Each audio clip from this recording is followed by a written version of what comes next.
Estimados amigos, buenas noches. Hoy día vamos a eh, llevar a cabo la sesión número 2 de este tercer módulo de Diplomado de Derecho Administrativo Sancionador. En esta oportunidad vamos a abordar un tema que es básicamente ya el,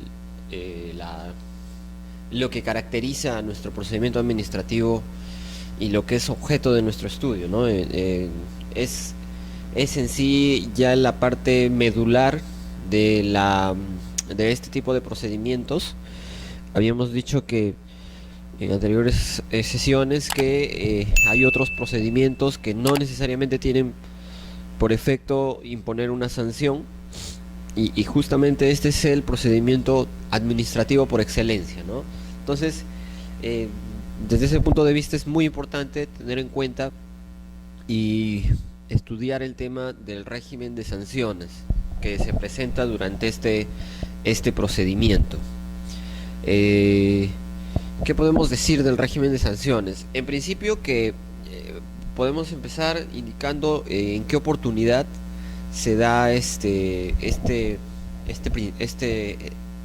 situación de sanción. Y es que la sanción tiene que venir en una oportunidad en la que ya ha habido una discusión y un debate sobre los puntos en controversia, ¿no? Para que se imponga una sanción, previamente la administración ha tenido que seguir un procedimiento, haberle dado la oportunidad al administrado para que formule sus descargos y tener convicción o medios de prueba para imponer una sanción o descartar este hecho, ¿no? Entonces, por eso es que, según esta lámina, podemos ver que la oportunidad para imponer la sanción es luego que el denunciado, o en este caso el administrado, ya ha presentado su descargo. Con su descargo o no, la administración ya está en aptitud para imponer una sanción previamente al examen que realiza de oficio de todas las pruebas, ¿no? Recordemos que el procedimiento administrativo sancionador es un procedimiento de oficio, y por ser tal corresponde a la autoridad administrativa que instruye el procedimiento realizar todas las actuaciones, todas las actividades, toda la recopilación de información necesaria para poder recabar datos y determinar, en todo caso, de ser el caso, la responsabilidad del administrado y por tanto la sanción a imponer, ¿no? Entonces, de más está decir que en esta etapa que se instruye el procedimiento, la autoridad administrativa va a tener la facultad no solamente de recibir, o en todo caso de solicitar y recibir los descargos de la parte del administrado, ¿no? Sino que también nuevamente podrá pues plantear alguna serie de diligencias, ¿no?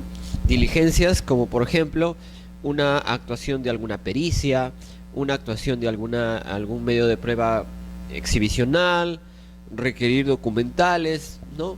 A constituirse in situ en algún local, hacer inspecciones, situaciones o actuaciones que también las pudo haber hecho en una etapa preliminar, es decir, antes de haberse iniciado el procedimiento. Pero tengamos en cuenta que una vez que el administrado ha ejercido su derecho de defensa y ha presentado medios de prueba, nos presenta un panorama quizá distinto.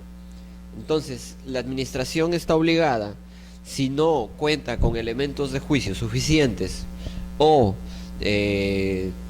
necesita algún medio de prueba adicional para formarse un criterio y determinar la responsabilidad y por ende la sanción, puede actuar medios de prueba de oficio adicionales, ¿no?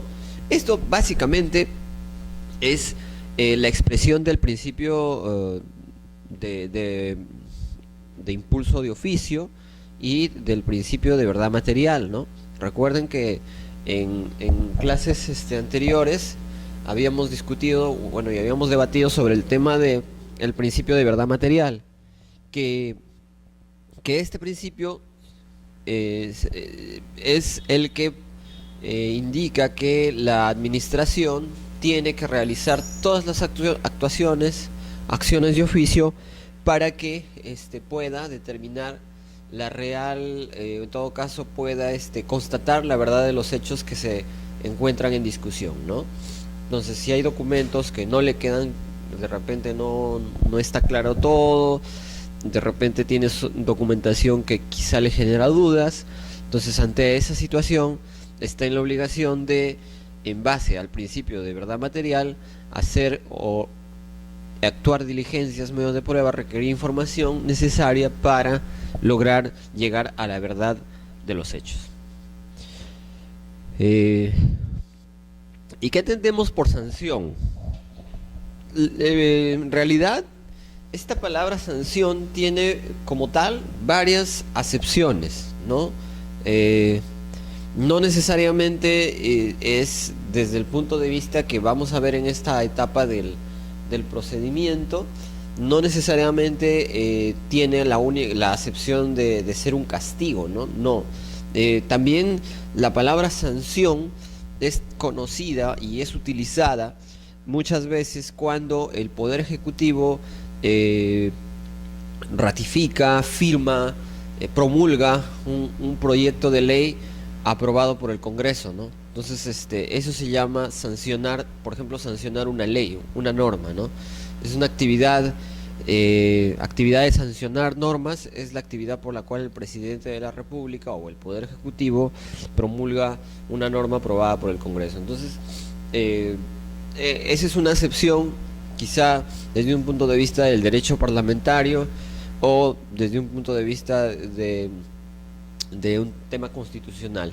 No obstante, para nosotros es importante tener una idea de lo que entendemos por sanción desde un punto de vista de un régimen sancionador, ¿no?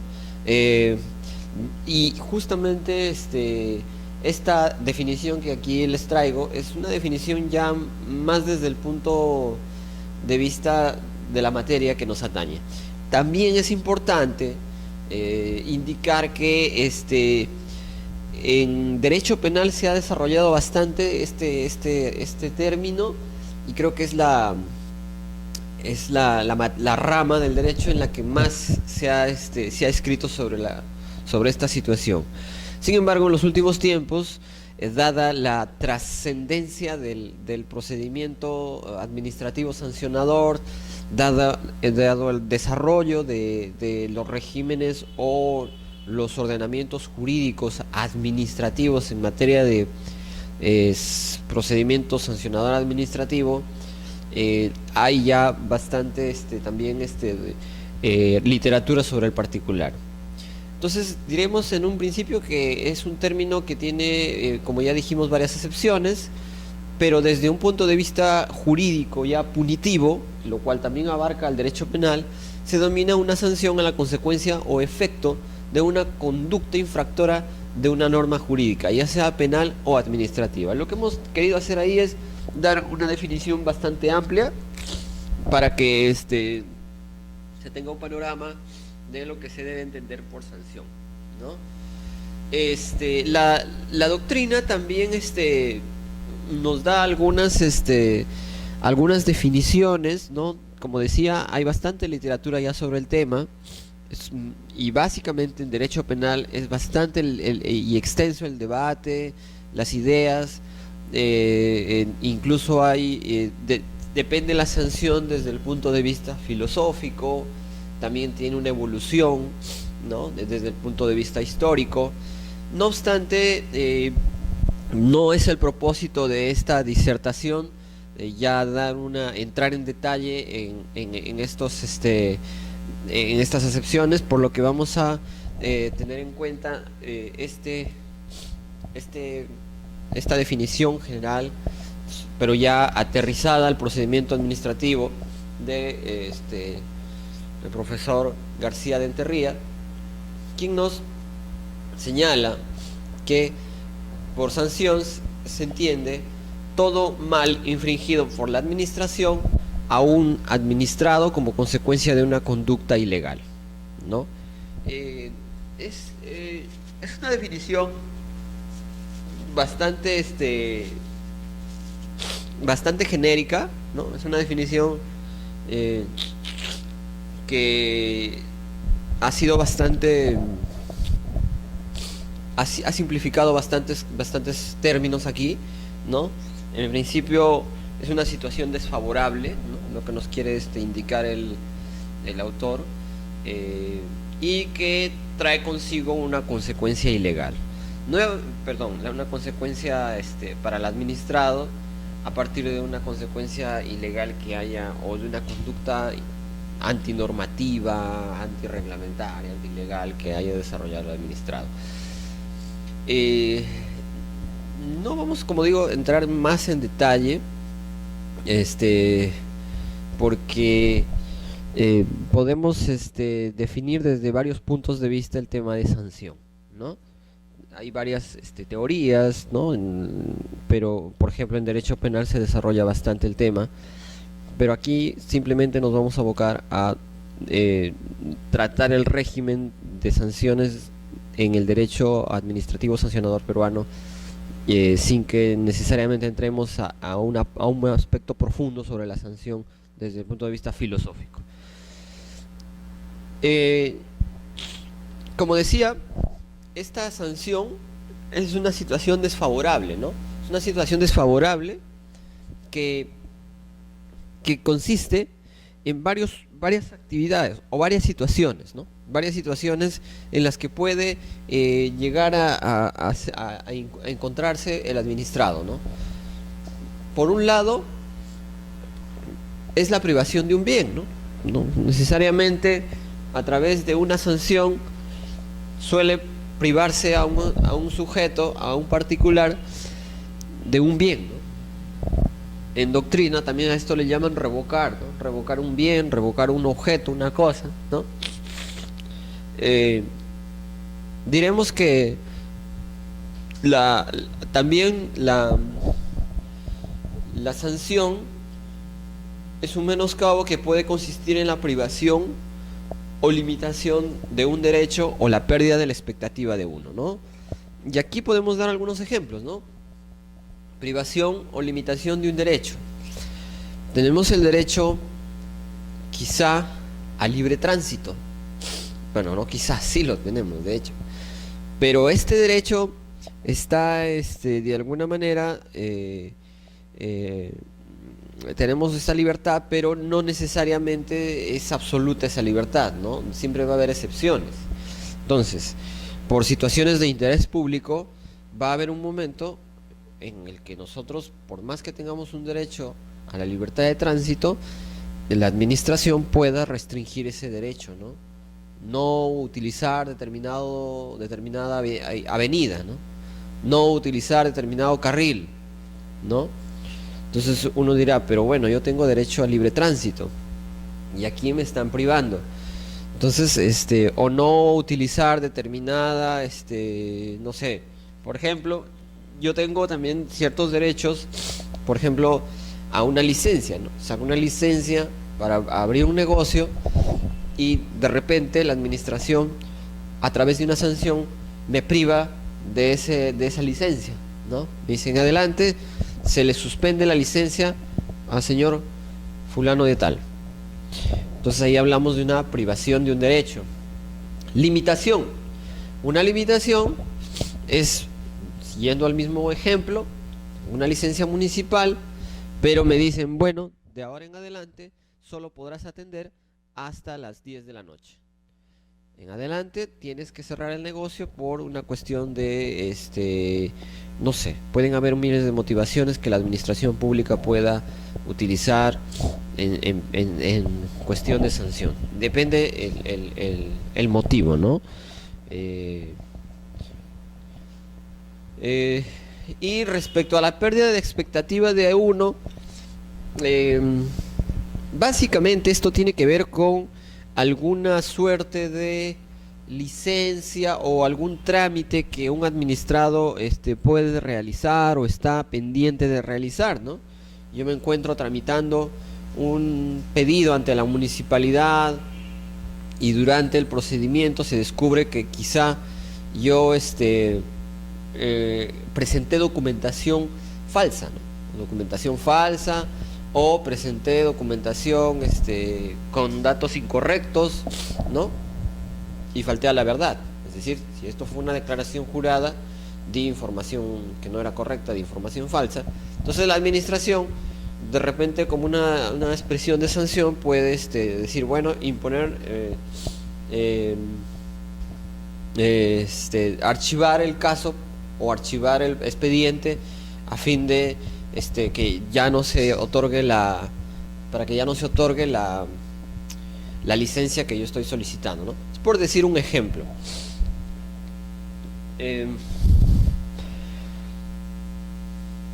También este menoscabo puede ser la imposición de un gravamen u obligación, ¿no? Esto básicamente es lo que es más común en la administración, ¿no? Hay una conducta infractora y la autoridad administrativa me impone una multa, ¿no? Típico caso de la papeleta, ¿no? Me paso la luz roja y el policía me interviene y me impone una papeleta y tengo que pagar una multa, ¿no? Entonces, en resumidas cuentas, la sanción puede tener estas tres implicancias, ¿no? Siempre desfavorables para el administrado, ¿no? Entonces, ahí tenemos un panorama de en qué podría consistir la sanción. Aquí es importante conocer cuáles son los elementos de una sanción. Realmente no hay mucha los autores en la doctrina no se ponen muy de acuerdo en este tema, ¿no? Para algunos son más, para algunos son menos. Sin embargo, nosotros hemos querido simplificar en estos 4 elementos que hemos recogido de algunos autores de la doctrina, y consideramos que la sanción debe tener estos elementos para poder ser tal. En principio procede de una autoridad administrativa, ¿no? Ese es un elemento importante porque no es más y no es otra cosa más que el principio, una expresión del principio de legalidad, ¿no? Porque habíamos dicho en anteriores sesiones que una expresión del principio de legalidad es justamente que quien impone el castigo o quien tramita o conoce de algún procedimiento administrativo, ¿no? Debe ser la autoridad competente, ¿no? Y esto no solamente para el procedimiento administrativo sancionador, esto rige para todos los procedimientos administrativos en general, ¿no? Una expresión del principio de legalidad que está en los principios de la parte general del derecho procedimental administrativo, o de la ley 27.444, es justamente el principio de legalidad, cuya una de sus expresiones es justamente la existencia de un órgano competente o de una autoridad competente para dictar un acto administrativo. Entonces, el acto administrativo será válido en tanto haya sido dictado por una autoridad competente para ello. Ahora, para esto, pues esta autoridad competente tiene que estar investida como tal, ¿no? Es decir, tendría que haber una norma, tendría que haber toda una regulación a través de la cual se le asigne esta competencia y estas facultades a la autoridad competente. Un pequeño paréntesis aquí que es importante tener en cuenta es que eh, la, el hecho que se hable de la autoridad competente como uno de los elementos para imponer una sanción, eh, implica también tener en cuenta y tener cuidado de algunos aspectos. Por ejemplo, eh, tratándose de una autoridad unipersonal, ¿no? Es decir, un director, un gerente, ¿no? Un jefe. Eh, Estas autoridades suelen ser designadas, ya sea por una resolución, por un decreto supremo, depende del caso, del supuesto, resolución directoral, qué sé yo. Eh, el cargo de la designación o nombramiento debe ser muy explícito, ¿no? Y debe ser muy claro y preciso, por un lado. Y por otro lado, es importante que las normas sectoriales, reglamentos, leyes de organización y funciones, ROF, todas estas normas que son parte de cualquier entidad administrativa sean claras en cuanto a la actuación que debe desenvolver esta autoridad. Porque si no existe esa claridad o existe dudas respecto a su participación en determinada actuación, muchas veces los procedimientos administrativos, por más que hubieran sido seguidos de la manera más pulcra, pueden incurrir en vicios de nulidad, ¿no? Por ejemplo, tenemos una autoridad administrativa que tiene una resolución de designación, pero que no están delimitadas claramente sus funciones, no están específicamente eh, enmarcadas en algún reglamento, en alguna norma, entonces va a haber problemas, ¿no? Quizá es necesaria la realización de alguna diligencia, ¿no? Por ejemplo, me pongo en el caso de un director que de repente decide realizar una inspección, decide realizar una actuación de alguna diligencia necesaria para llevar a cabo su función, pero sus reglamentos, ¿no? Sus reglamentos, sus normas, no tienen necesariamente la especificidad que se necesita para llevar a cabo estas diligencias, ¿no? Entonces de repente ahí habría un problema. Quizá hubo una falla de técnica legislativa, ¿no? También existen casos en los que, por ejemplo, las facultades están taxativamente en la norma prescritas para que las haga determinado funcionario, determinado servidor público, ¿no? Entonces, el cargo va investido o va ya... el cargo que un director o de un gerente puede tener tiene de por sí determinadas delegaciones, determinadas funciones, dentro de las cuales algunas son delegables y algunas no. Entonces, si es que él durante la tramitación de un procedimiento delega delega alguna de sus funciones sin la formalidad debida, es decir, solamente delega de palabra, pero no hay un documento que lo sustente, podría haber también un problema, ¿no? De otro lado, si el funcionario delega algo que no estaba facultado a delegar y que era propio de su función, que era indelegable, también estaríamos ante un inconveniente, ¿no? Entonces hay varias situaciones que hay que tener en cuenta para que este elemento no tenga problemas al momento de la aplicación de la norma, ¿no? Otro aspecto importante que debemos rescatar aquí es que, bueno, por un lado hablamos de los gerentes, jefes, directores, órganos unipersonales, ¿no? Órganos administrativos unipersonales. También es importante que una vez que el administrado ya cesó en sus funciones, esto también se dé por las mismas formalidades por las cuales se designó, ¿no? De repente hay normas que prescriben que la designación debe ser a través de una resolución en el Diario Oficial del Peruano, publicada en el Diario Oficial del Peruano. De igual manera, también dispondrá que su cese o su renuncia o su destitución también sea por esta misma vía, ¿no? Depende de los casos y depende de la reglamentación. Pero hay muchas implicancias al respecto, ¿no? El típico y el ejemplo que siempre se coloca, ¿no? Que hay un gerente, un director que ya no está en funciones, pero sigue desarrollando actividades propias de su cargo, ¿no? Entonces, hay todo un debate, ¿no? Al respecto, hay todo un debate en la doctrina, en la jurisprudencia sobre este tema, ¿no? ¿Qué pasa cuando este funcionario, ¿no? A cargo de algún órgano administrativo, pese a haber ya culminado su encargatura o qué sé yo, sus funciones, continúa emitiendo actos administrativos, ¿no?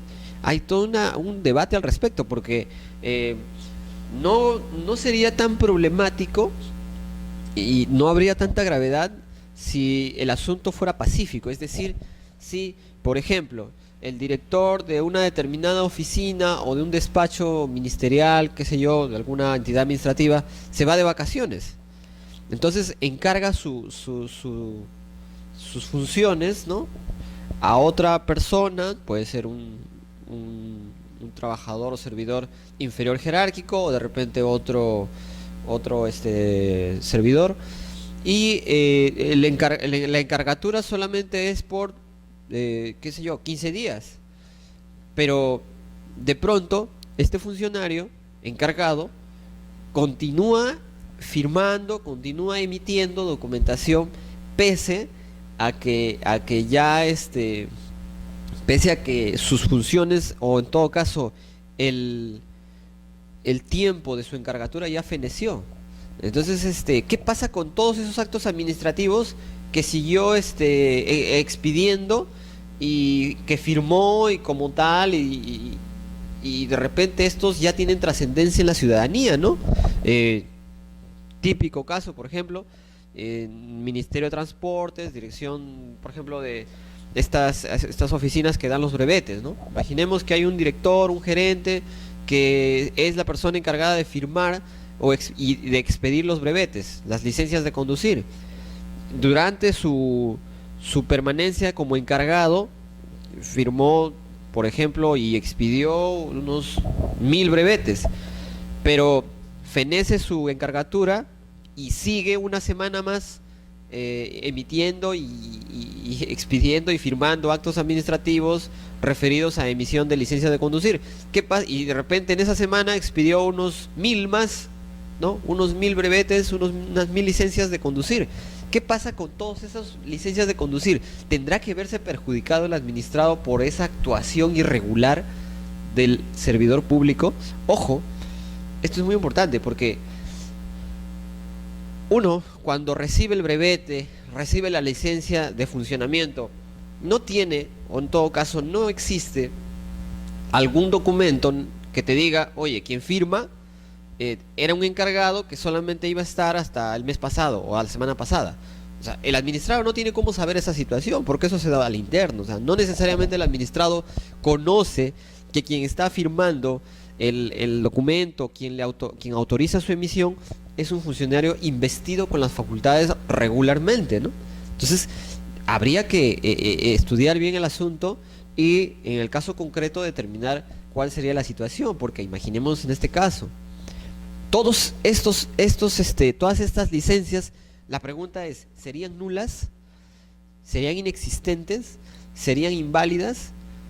Yo dejo eso a la reflexión, pero y por cierto que son actos administrativos emitidos en el marco de procedimientos bilaterales, quizá hay otros tipos de procedimientos, pero que no es materia de este curso, pero yo se los dejo esa problemática para que la puedan investigar. En todo caso puedan revisar la norma y ver cómo se podría solucionar ese impasse, ¿no? Es un tema interesante. Pero, agravando la figura, pongamos el mismo ejemplo ya en una circunstancia durante un procedimiento sancionador, ¿no? Habíamos indicado, graficado un ejemplo de las licencias de conducir, ¿no? O sea, que quizá lo que me está dando a mí es un beneficio como administrado. Me están emitiendo una licencia y a mí me está beneficiando. A mí no me importa si quien firmó estaba estaba facultado o no, se entiende y hay una presunción de legalidad. Eso es también otro aspecto del principio de legalidad. Hay una presunción. El administrado presume que quien está atrás del gabinete, quien está atrás de la resolución que te expide, tiene las facultades. No presume que hay un problema de delegación o de usurpación, qué sé yo.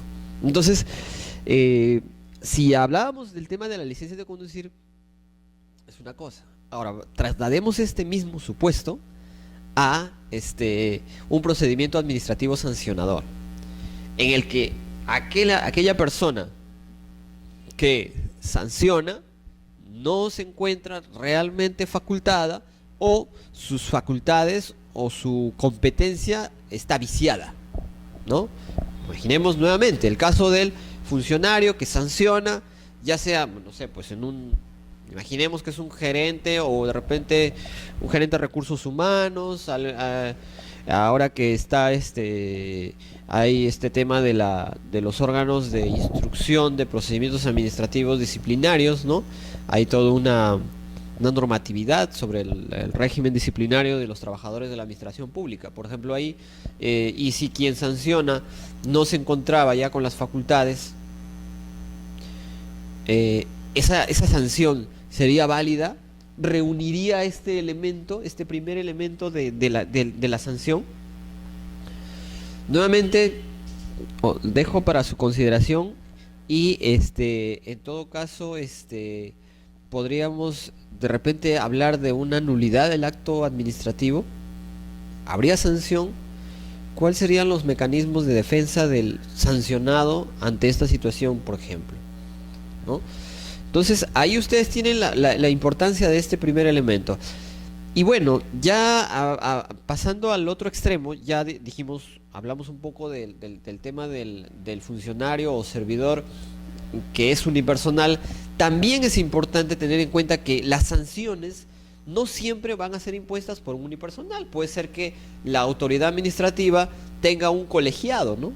Un colegiado, es decir, un órgano compuesto por varios miembros, quienes sean los encargados de imponer la sanción. Entonces, aquí también hay que hacer algunas precisiones, ¿no? Primero, que hay todo un régimen de sesiones, ¿no?, en la ley del procedimiento administrativo general. Un régimen de actas, un régimen de quórums, ¿no? Hay que respetar los quórums. Y por ejemplo, ¿no?, para citar solo un ejemplo, en el marco de una sesión para imponer un castigo, una sanción a un administrado, se entiende que si se trata de un órgano colegiado, debe estar adecuadamente instalado, debe estar adecuadamente conformado, y no puede ser que dentro del colegiado existan miembros que de repente tengan algún impedimento legal para conocer el caso, ¿no? También la ley del procedimiento administrativo general ha definido cuáles son los supuestos, por ejemplo, de abstención, ¿no?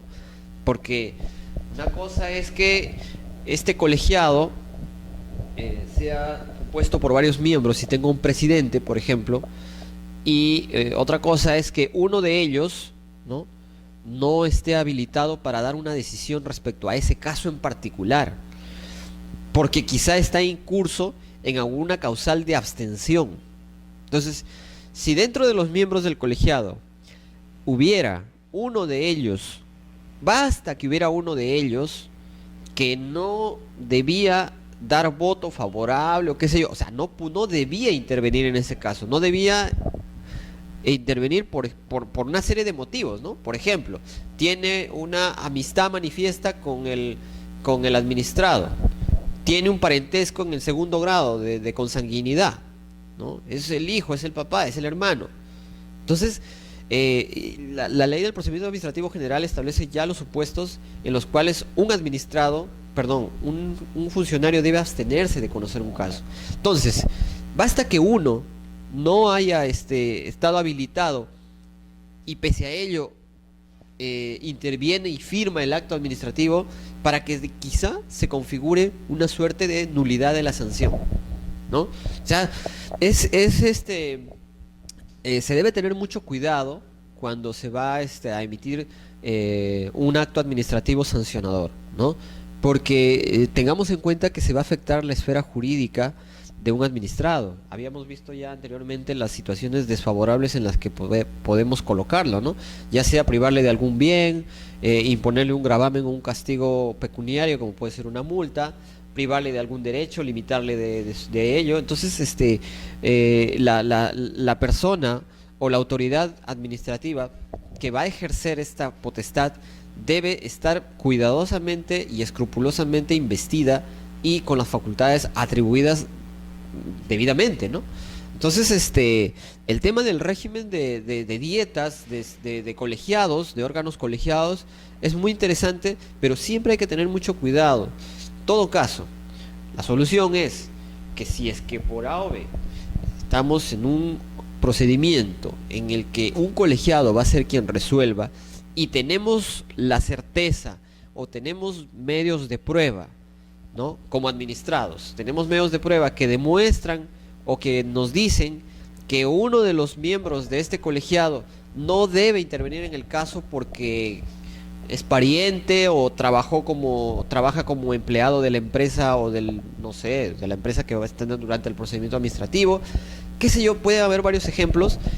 Es necesario que el administrado, si lo conoce, lo ponga en conocimiento, ¿no?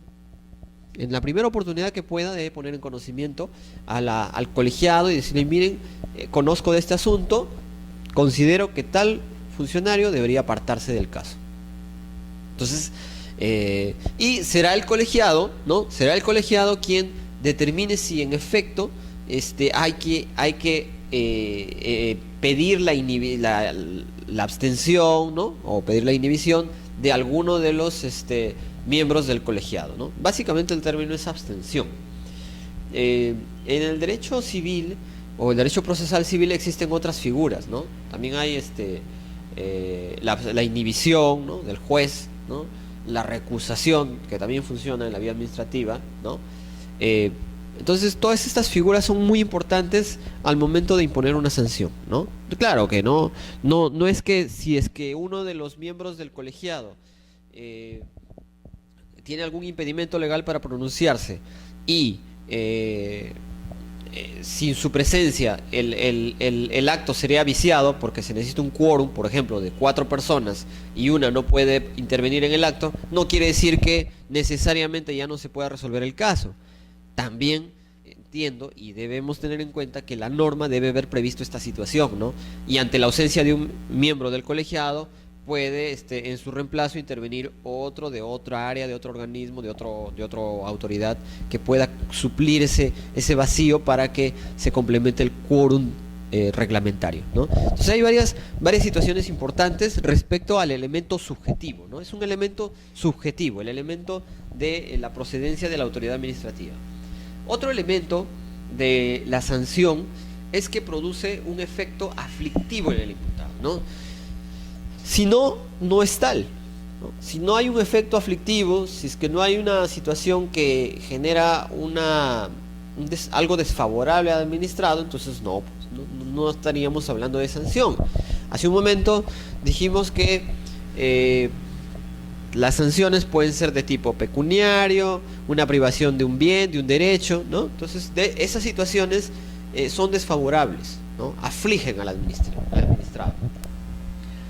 Otro elemento es que prosiguen a la realización de un ilícito. Es decir, es lógico, ¿no? Cada vez que hay una afectación al ordenamiento jurídico, la sanción justamente es la que continúen adelante, ¿no? O sea, por lo general se entiende que cada vez que hay una lesión a la norma jurídica o a una infracción, hay una infracción administrativa, lo que conlleva esto es una sanción, ¿no? Entonces no puede ser que de pronto un día de estos llega a mi domicilio una sanción y yo no sé de qué trata.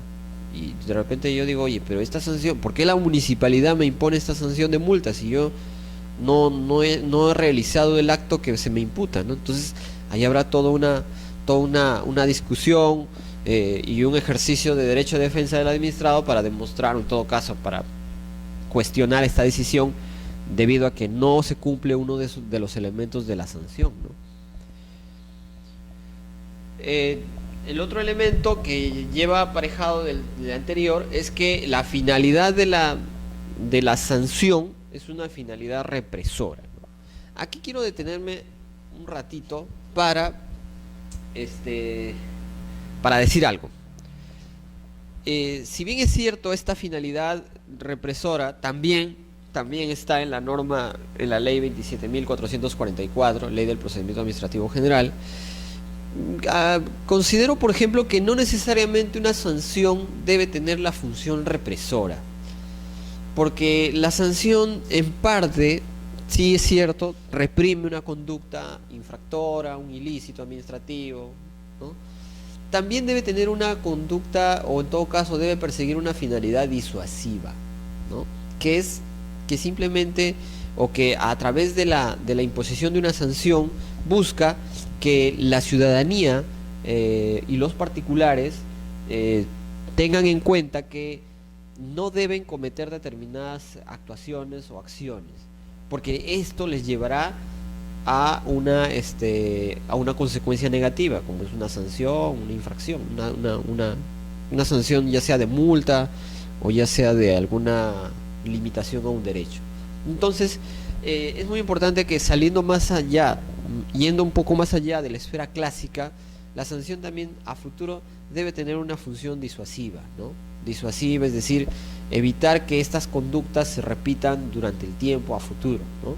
Entonces, es un mensaje que da la administración, el Estado, a los ciudadanos para graficar que ciertas conductas no son amparables por el ordenamiento jurídico, y que si algún administrado incurre nuevamente en estas prácticas, le ocurrirá lo mismo, ¿no? Entonces, y esto tiene antigua data, ¿no? No es una situación de ahora. La finalidad sancionatoria del Estado, de ser disuasiva, no es una cosa novedosa. Recordemos que en la antigüedad, y no muy lejos, en la Edad Media quizá, para no ir tan allá, en la Edad Media la monarquía imponía castigos a quienes incumplían las normas, y esto ya desde un punto de vista penal, ¿no? Y los castigos muchas veces eran públicos, ¿no? Entonces, los castigos eran públicos justamente, eran un medio de propaganda, ¿no? Era una forma de decirle a la ciudadanía, miren lo que pasa a aquellos que cometen tales situaciones, ¿no? Típico caso de la Santa Inquisición, ¿no? Que durante la Edad Media, pues, ejerció una presión tanto en lo político como en la ciudadanía para castigar a determinadas conductas que a su criterio, o en todo caso a personas que a su criterio no estaban de acuerdo con los parámetros de la religión o del cristianismo, ¿no? Más allá de si es correcto o no, discusión del tema de religión, no vamos a entrar acá a detallar, pero lo que sí es importante decir es que la autoridad eclesiástica, porque llegó en todo caso la monarquía y hasta el clero, la iglesia, tenían bastante autoridad sobre los ciudadanos, ¿no? Entonces, basta que eras tildado como hereje, ¿no? O como alguna persona que había blasfemado, qué sé yo, ibas directo a un castigo, ¿no? Previo a tortura y todo eso, pero el castigo era público. Y justamente la finalidad de que sea público, más allá de ser represora, era pues darle un mensaje a la ciudadanía que aquellos que son herejes, por ejemplo, terminan así, ¿no? Entonces, esa es la finalidad. Claro, no, esas situaciones no se busca que eso pase ahora, ¿no? Pero el efecto disuasivo de una sanción también debe tener, y también algunos tratadistas indican que el efecto de la sanción debe ser también educativo, ¿no? Que también tiene por finalidad concientizar al público, concientizar a los administrados que determinadas conductas están reñidas con el ordenamiento jurídico, ¿no? Entonces, claro, no es que ahora la autoridad administrativa va a hacer lo que hacía la Santa Inquisición, no es así, sino que simplemente la sanción tiene, coloqué esos ejemplos nada más para graficar cuál es la finalidad, en todo caso disuasiva, educadora, ¿no? Que busca tener una sanción y a los extremos a los que se llegó en alguna oportunidad, ¿no? Es muy importante saber un poco de ese tema para poder explicar uno de los elementos de la sanción, ¿no? Y bueno, esto es importante tenerlo en cuenta. Aquí también respecto a los tipos de sanciones, ¿no? Tampoco hay hay bastantes clasificaciones, ¿no? También aquí he extraído algunas, una clasificación, he tratado de simplificarla, ¿no? La más, una clasificación un tanto bastante simple, no he querido ahondar más en el tema porque realmente no tiene mucho efecto práctico a mi criterio. Por lo tanto he hecho esta simple clasificación de dos tipos de sanciones. Como digo, en doctrinas hay bastantes clasificaciones, ¿no? Hay bastantes tipos de clasificaciones, pero acá nos vamos a quedar con estas dos. No obstante, si ustedes consideran, pueden revisar, hay bastante literatura al respecto. Y por ejemplo, tenemos dos tipos: la sanción pecuniaria y la no pecuniaria. Sanciones pecuniarias son las que imponen el pago de dinero. Por ejemplo, la multa, ¿ya? Entonces, la multa es por excelencia la sanción pecuniaria. Las sanciones no pecuniarias, su mismo nombre lo dice, no implican el pago de alguna suma de dinero, ¿no? Pero imponen la suspensión o restricción de derechos o la autorización para su ejercicio.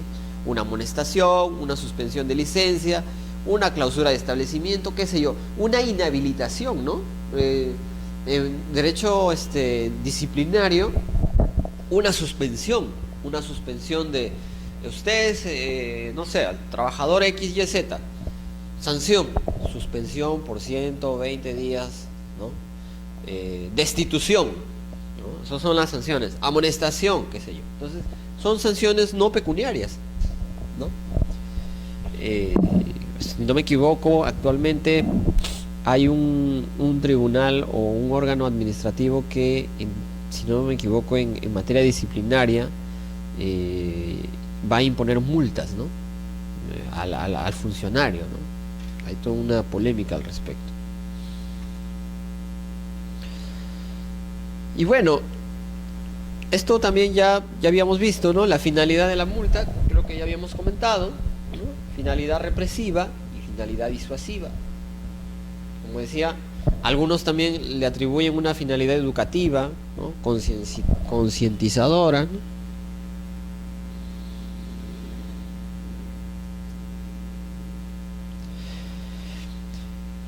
Y aquí entramos ya a un tema un poco más que amerita un análisis más específico, ¿no? El artículo 232.1 de la Ley del Procedimiento Administrativo General establece que las sanciones que se impongan al administrado también posibilitan, ¿no? También es posible la coexistencia, la convivencia entre una sanción y la reposición de la situación alterada por el mismo a su estado anterior, ¿no? Así como la indemnización por los daños y perjuicios ocasionados, los que serán determinados en el proceso judicial correspondiente.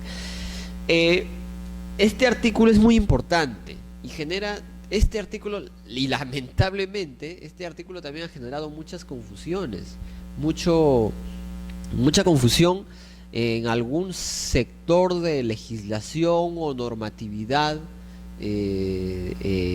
dentro de la administración pública de nuestro país, ¿no? Por ejemplo, Pero antes de entrar ya en materia, antes de empezar a hablar de las medidas estas de reposición, quiero hacer un paréntesis para hablar un poco de la indemnización por daños y perjuicios. Si bien la norma, si bien esta ley marco prevé que el administrado tiene derecho a una indemnización por daños y perjuicios, ha sido explícito y ha sido muy cauto en indicar que estas indemnizaciones solamente se pueden determinar en un proceso judicial. Lo que está claramente diciendo aquí el legislador es que todo lo que son indemnizaciones, o sea, todas las situaciones de indemnizaciones necesariamente son en vía judicial. Es decir, no le ha dado competencia a la administración pública para establecer o determinar indemnizaciones. Eso ha reservado, ¿no?, al juez en un proceso determinado, un proceso civil. Y aquí quiero hacer mención un ejemplo. Mucho se critica y ha habido incluso intentos normativos, ¿no?, proyectos de ley, creo incluso, destinados a cuestionar el porqué de algunas instituciones, o en todo caso, por qué algunas instituciones no ordenan medidas como indemnizaciones, ¿no? Y esto puntualmente, ¿no? En el caso, por ejemplo, en derechos del consumidor, los casos que se ventilan ante el INDECOPI, ¿no?, los procedimientos de protección al consumidor. Tienes a una persona que denuncia a un banco porque le hizo un cobro indebido de 200 soles. El INDECOPI determina que en efecto el cobro fue indebido y sanciona a la entidad financiera con una multa, por ejemplo, y consecuentemente ordena que a la persona afectada se le devuelva el dinero de 200 soles que pagó indebidamente. Eso es por decir un ejemplo. Veamos que ahí coexiste una multa y una medida de reposición, ¿no? Porque eso es lo que nos está diciendo el artículo. Y muchas veces, y es por no decir siempre, los administrados suelen solicitar a la autoridad administrativa, en este caso al INDECOPI, que ordene una indemnización. Entonces, evidentemente el INDECOPI en su resolución va a denegar este pedido, ¿no?, porque no es atendible, porque la propia norma lo establece. Ahí está la norma. Entonces, y ahí entra la polémica, ¿no? Se discute mucho sobre por qué el INDECOPI se lleva toda la multa, ¿no? O sea, porque esa multa no va a ir para el administrado, va a ir para el INDECOPI, ¿no? Entonces, me refiero al administrado afectado, va al Tesoro Público. Y es que las multas, nuevamente, repito, no tienen un efecto indemnizatorio, ¿no? Aquí justamente este artículo hace una diferencia. Una cosa es sanción, otra cosa es medida de reposición y otra cosa es indemnización. No se puede confundir a la situación de sanción con una indemnización, porque legalmente eso no es viable. Legalmente hay todo un ordenamiento jurídico de indemnizaciones y de reparaciones civiles que está previsto en las normas civiles. Está en el Código Civil sustantivamente y procesalmente en el Código Procesal Civil, valga la redundancia. Entonces es un despropósito querer en principio pretender que la autoridad administrativa actualmente, y como está nuestro ordenamiento jurídico, que pueda ordenarme al administrado, además de una sanción, una medida indemnizatoria. Eso por un lado. Tampoco no es posible pensar que a través de una multa, ¿no?, se pueda otorgar una situación de reparación al administrado. Al menos según como está contemplado actualmente en nuestro ordenamiento jurídico, no es viable, ¿no?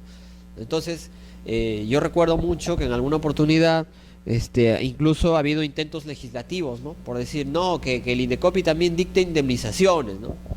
Incluso cuando se aprobó el nuevo Código de Protección al Consumidor, el nuevo código que está rigiendo actualmente, Código de Protección y Defensa del Consumidor, También en algún momento se debatió el asunto de si debería el Indecopi dictar medidas indemnizatorias, ¿no?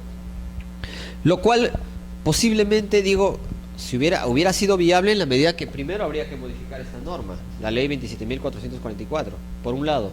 Y segundo, habría que establecer si, en todo caso, quién va a dictar indemnizaciones, o el juez o la autoridad administrativa, y qué tipo de indemnizaciones puede dictar el juez y qué tipo de indemnizaciones podría dictar la administración. Se dan cuenta que podríamos estar entrando en un terreno bastante espinoso.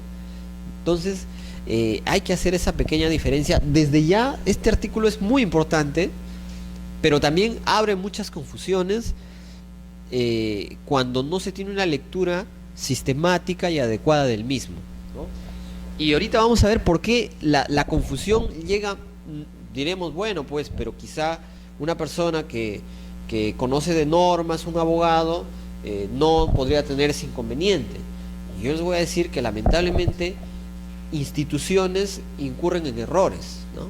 Y si incurres en errores al no tener una interpretación adecuada de esta norma, ¿no?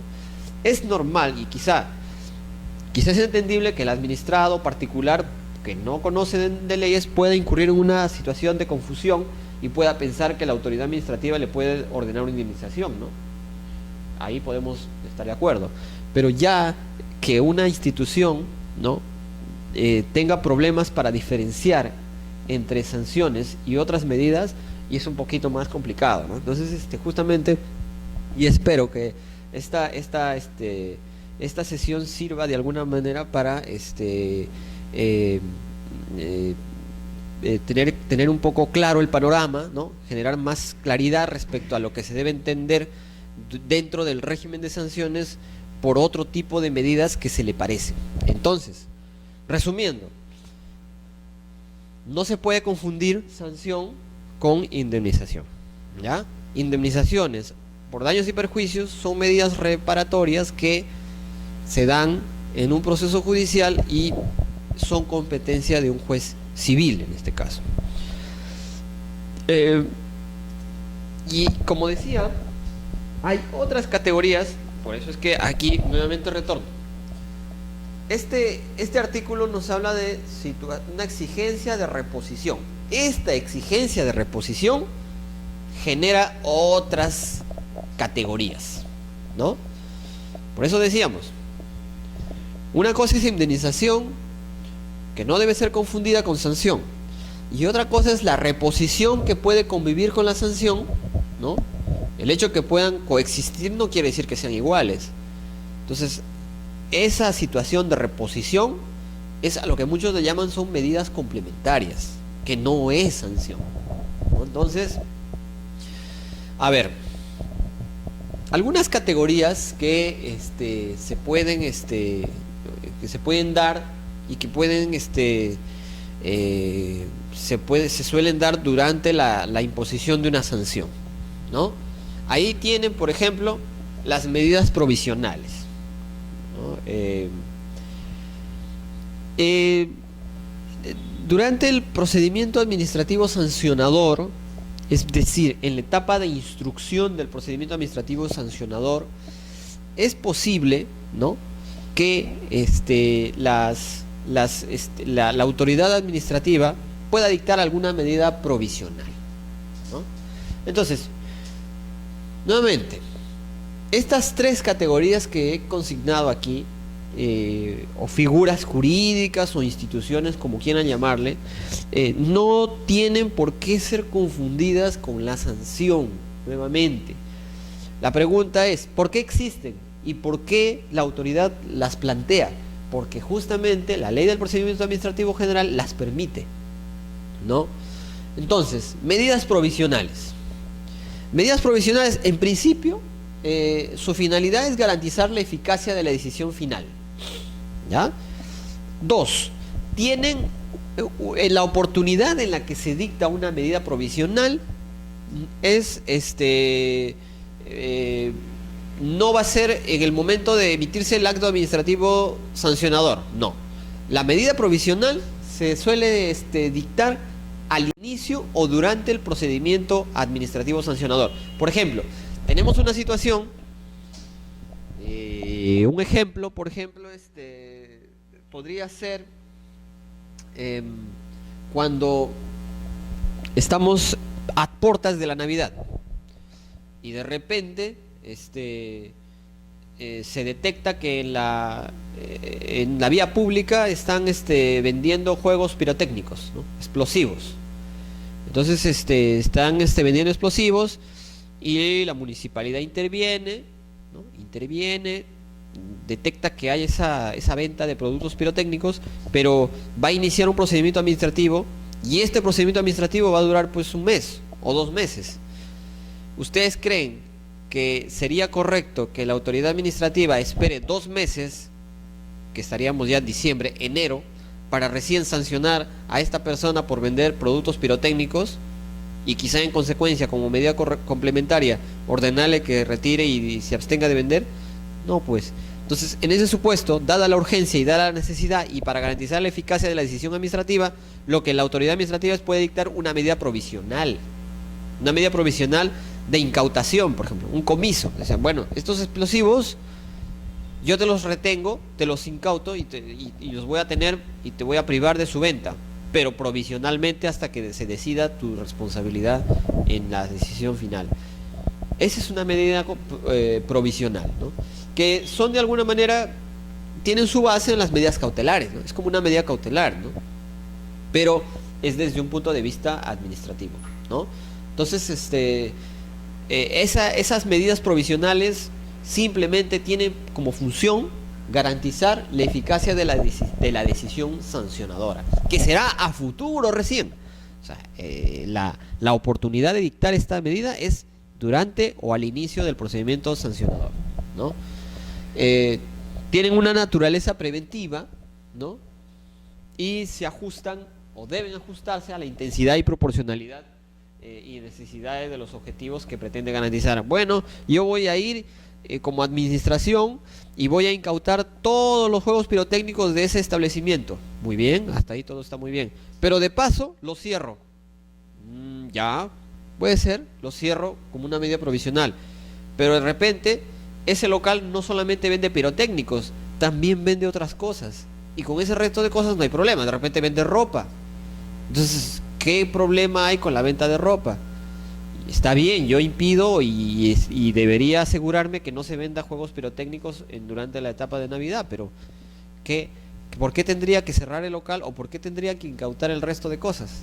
Entonces ahí tiene que haber una situación de proporcionalidad, ¿no? Ya. También podríamos... Ahí hay un ejemplo, por ejemplo, bien interesante, ¿no? En derechos del consumidor, muchas veces al inicio del año hay esta suerte de reclamos por a veces los colegios particulares, ¿no? Por ejemplo, durante la matrícula te exigen cobros que no están ajustados de acuerdo a norma, ¿no? Cobros indebidos, ¿no? Es decir, un cobro adicional a la matrícula y a la pensión, ¿no? Y a veces a la cuota de ingreso. Pero entonces, que son los cobros, esos son los cobros que están permitidos, pero durante la matrícula, al inicio del año escolar, no te pueden exigir que pagues, por ejemplo, la mensualidad, porque la mensualidad o la pensión mensual se debe pagar al final de cada mes. Entonces suele ser que a veces los colegios te exigen ese cobro al inicio. Entonces eso, por ejemplo, está prohibido. En un caso, imaginemos que un colegio le exige al padre de familia que pague, además de la matrícula, 2 meses adelantado. Y como el padre de familia se da cuenta que es una arbitrariedad, le dice a los del colegio, les dice, bueno, señor, yo no voy a pagar esto, pero quiero matricular a mi hijo. Bueno, tú no pagas la mensualidad, no entras. No entra tu hijo y no va a poder estudiar. Entonces, son casos reales, se suelen dar. Entonces, en este caso, por ejemplo, la autoridad administrativa va a conocer, y bueno, este padre de familia va a denuncia ante la autoridad administrativa del Indecopi, y el Indecopi, por ejemplo, no va a esperar resolver el asunto, ¿no?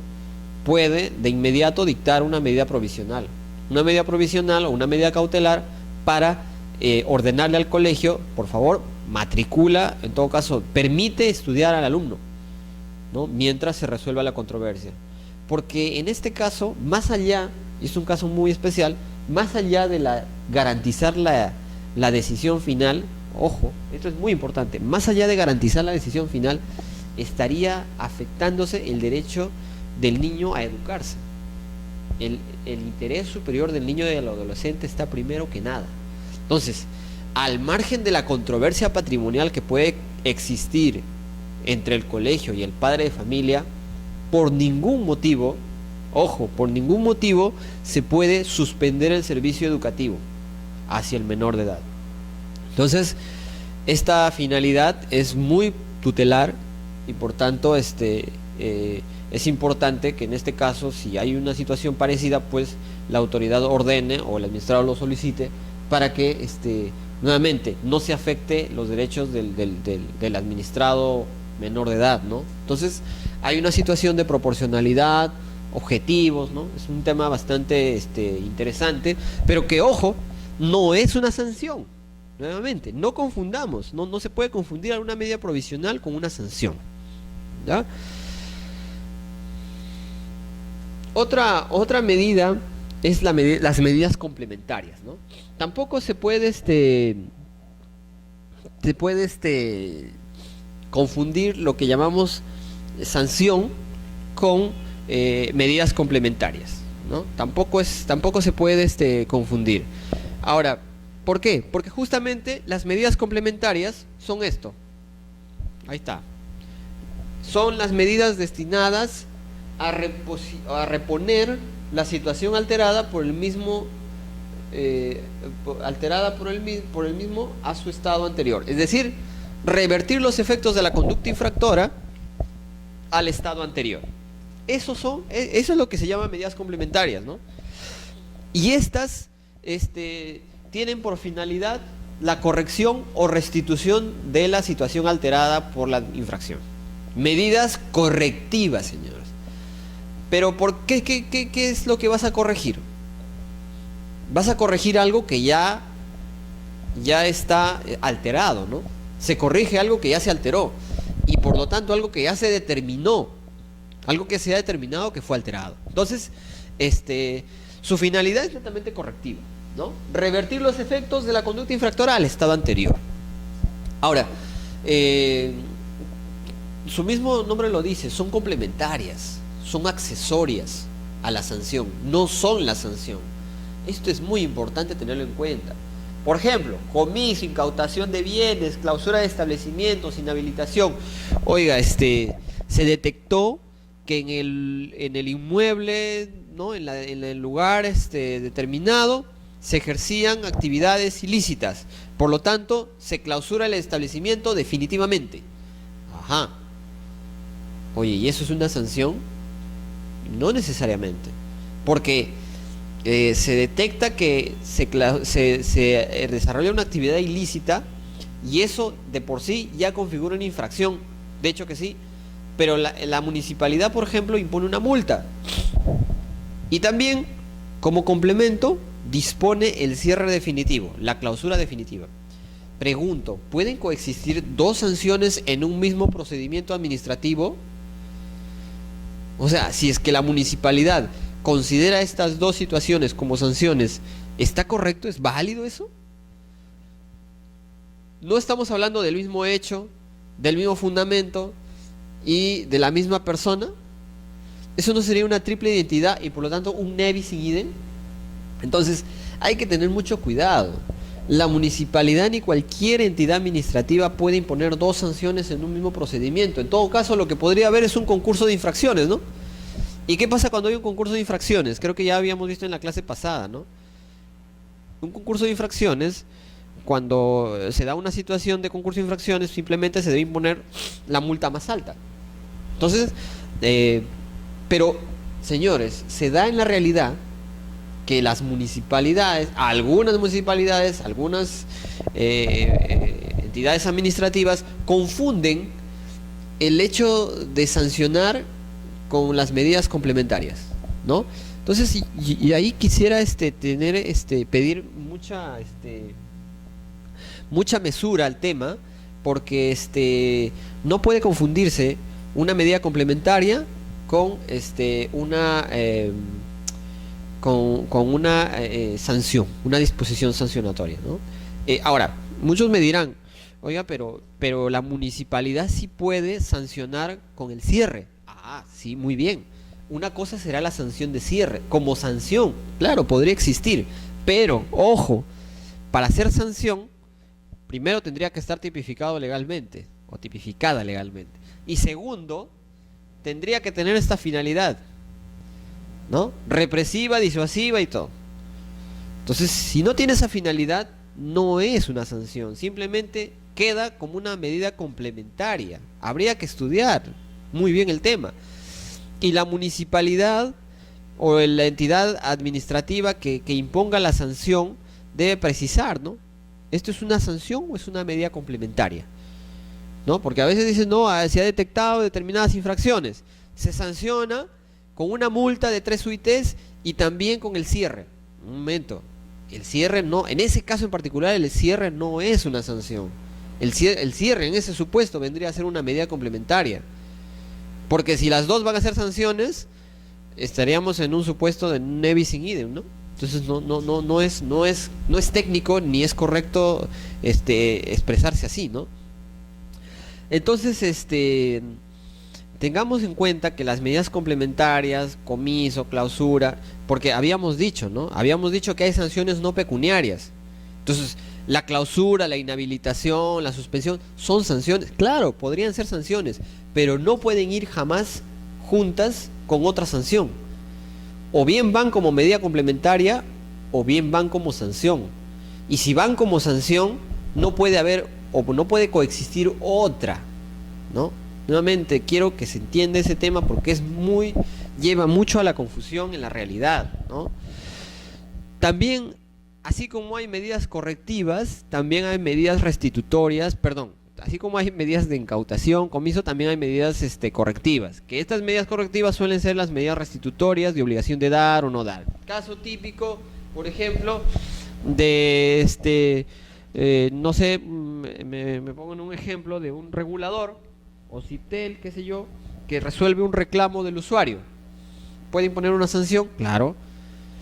Pero también puede ordenar una medida complementaria, una medida correctiva. Devuélvale su dinero, devuélvale lo cobrado indebidamente al abonado o al administrado del servicio telefónico o del servicio de agua potable, en caso de SUNAS, ¿no? Entonces, las medidas complementarias pueden ser muchas, ¿no?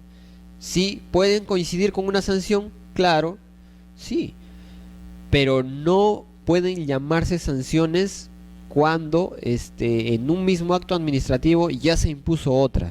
Su nombre es complementarias, ¿ya? Tampoco se puede confundir la sanción administrativa con las clásicas y típicas medidas de ejecución, por decirlo menos, ¿ya? No se puede confundir sanción con las medidas de ejecución. También ahí existe una seria confusión, ¿no?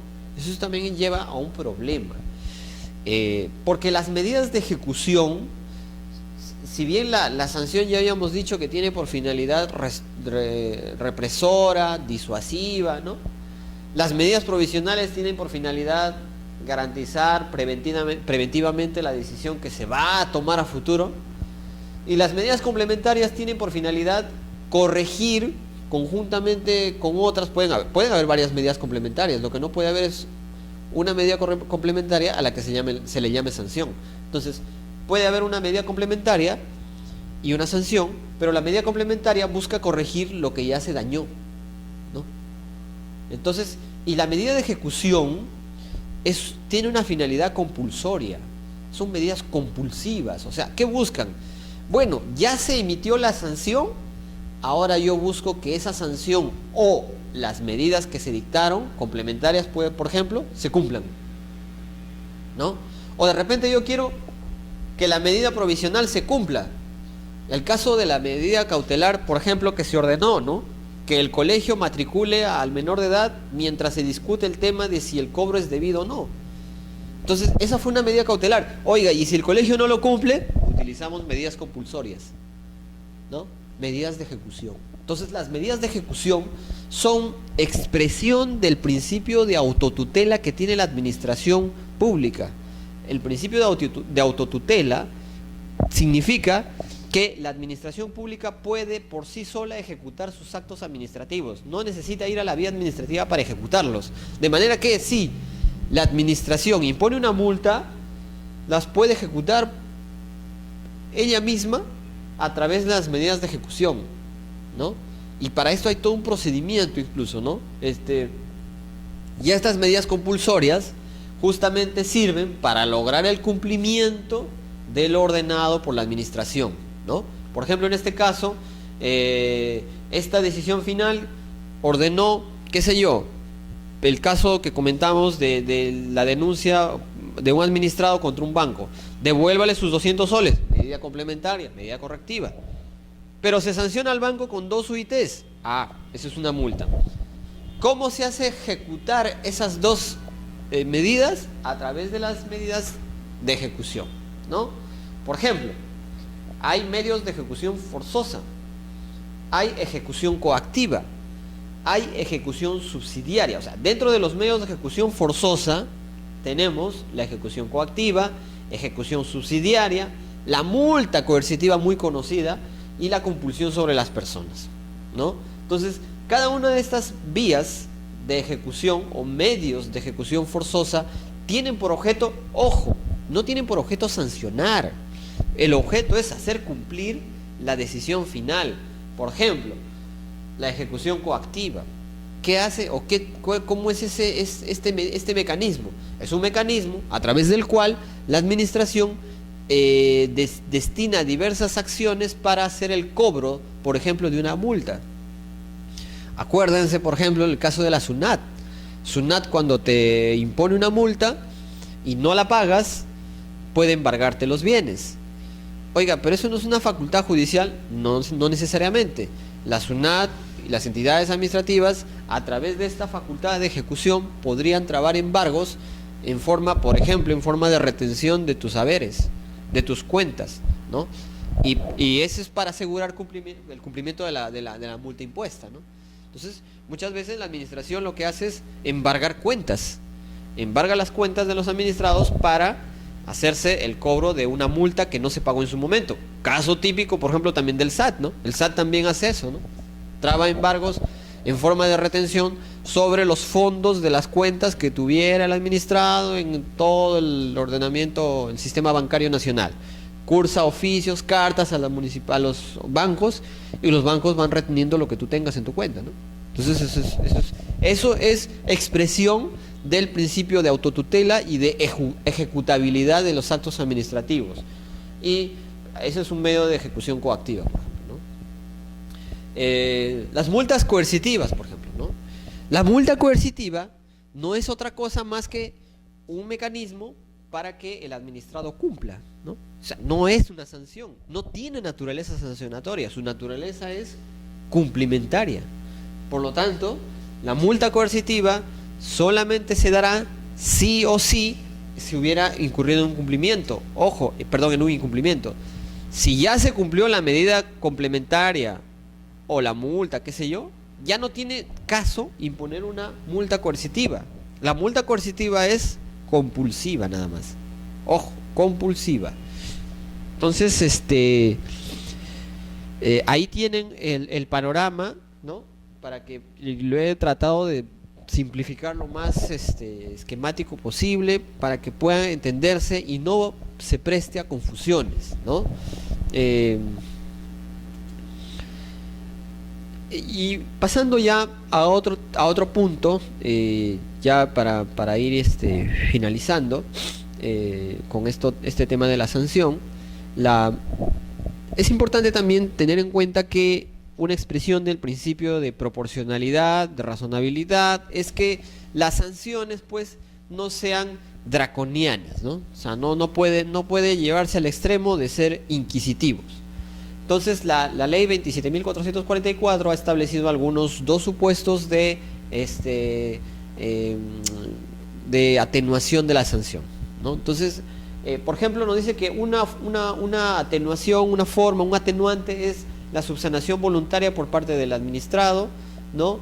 De la infracción, con anterioridad a la notificación de la imputación de cargos, ¿no? O sea, una vez que ya le imputaron los cargos, ya no corresponde utilizar esta medida como atenuante, ¿no? Otro atenuante es el error inducido por la administración por acto o disposición administrativa confusa como ilegal, ¿no? Es decir, muchas veces el administrado incurre en una infracción no porque quiera hacerlo deliberadamente, ¿no? Sino que simplemente la normatividad es muy profusa, muy confusa, y genera que el administrado no entienda muy bien el asunto o lo que es ilícito o no, y por lo tanto incurre en un error. Entonces eso pasa mucho en nuestro país, ¿no? Entonces ahí, por ejemplo, habrá un error que fue inducido por la administración. Ojo que esto es muy frecuente, y creo que los abogados somos los más indicados para, en todo caso, cuando estemos ante un caso, o tengamos un administrado al que estemos asesorando, podamos advertirle que estas dos situaciones son posibles, ¿no? Podrían reducir la sanción. Lo que pasa es que no se conocen mucho.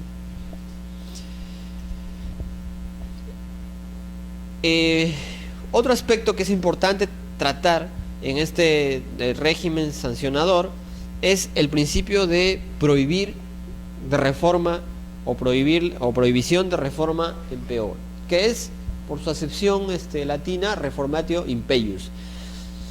Está contemplado, creo que está contemplado en todos los ordenamientos jurídicos en nuestro país, ¿no? Y también está contemplado en el procedimiento sancionador, ¿no?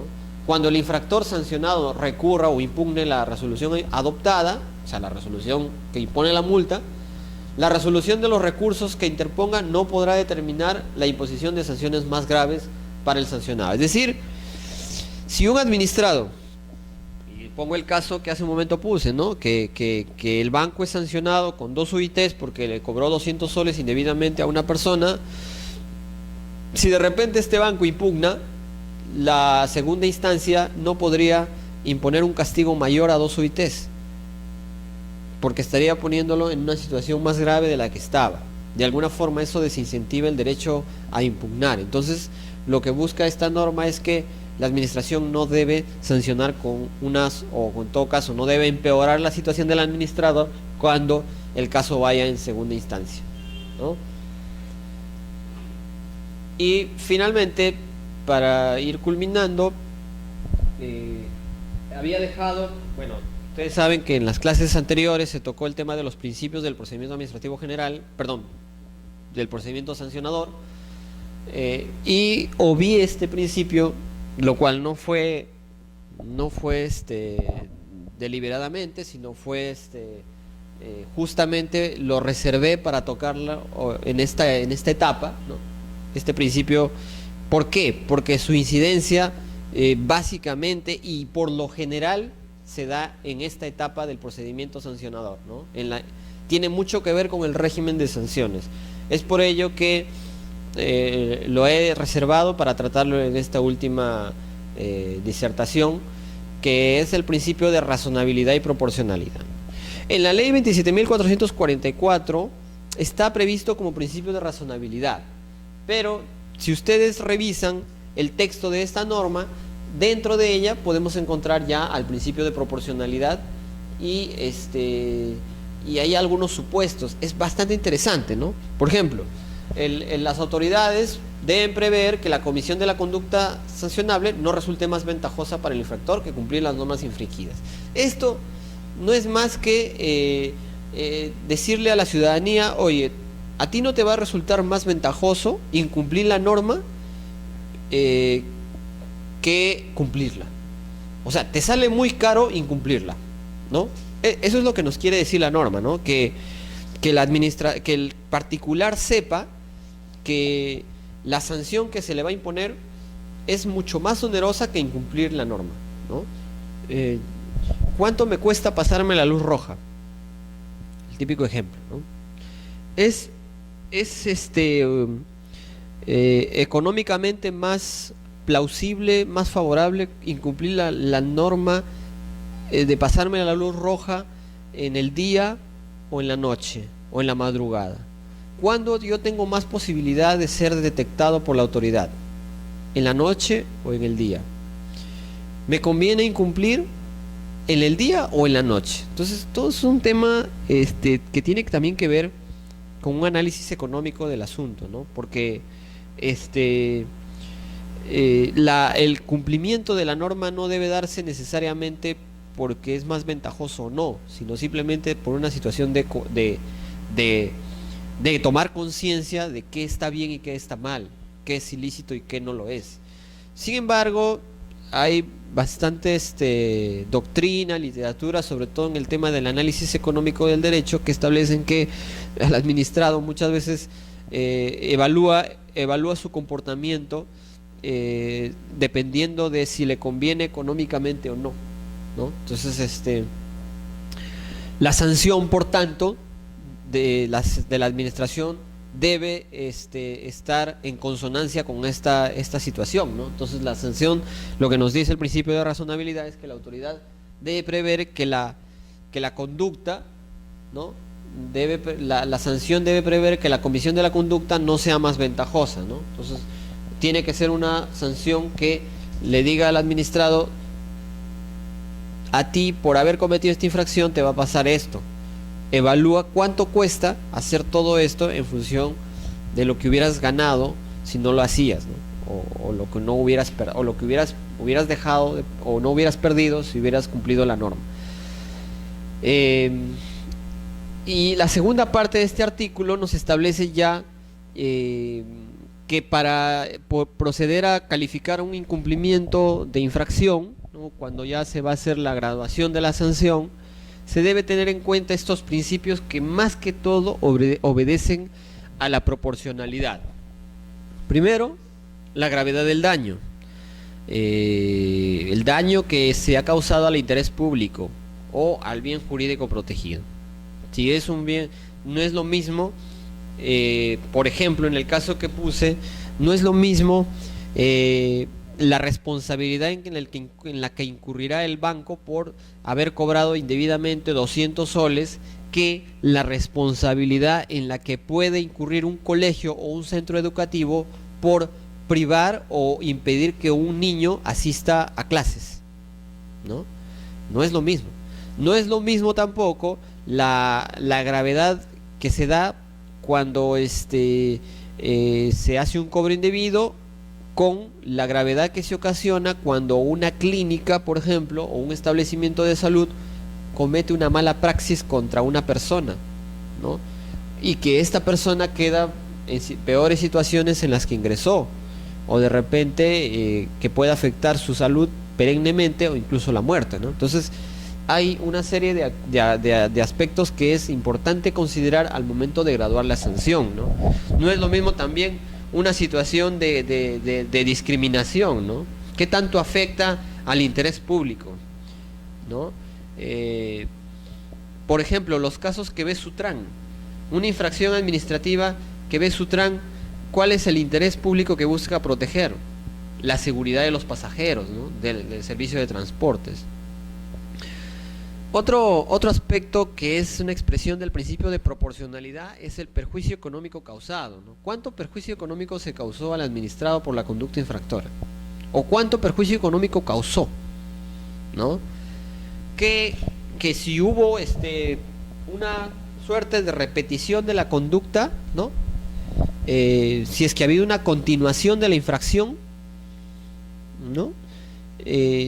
¿Ha habido reincidencia? ¿Esta conducta suele repetirse? Recuerden que en la vía administrativa sí es permitida, sí se aplica la reincidencia. Las circunstancias en las que se cometió la infracción. ¿En qué circunstancias se cometió la infracción? ¿Qué beneficio se obtuvo de la comisión de la infracción, ¿no? Y por último, la existencia o no de la intencionalidad del agente infractor. Esto último, lo que nos da a entender y lo que confirma es que en nuestro ordenamiento jurídico se ha buscado de alguna manera establecer la responsabilidad subjetiva, la culpabilidad. Recordemos que en clases anteriores dijimos que en nuestro ordenamiento jurídico el principio de culpabilidad no estaba necesariamente explícito en la ley, ¿no? Pero que esta introducción de esta parte ha generado que sí estemos dentro de alguna manera se evalúe la responsabilidad subjetiva del actor. Bueno, eso es todo en cuanto a esta sesión, estimados amigos. Nos vemos en la próxima sesión. Muchas gracias por su atención.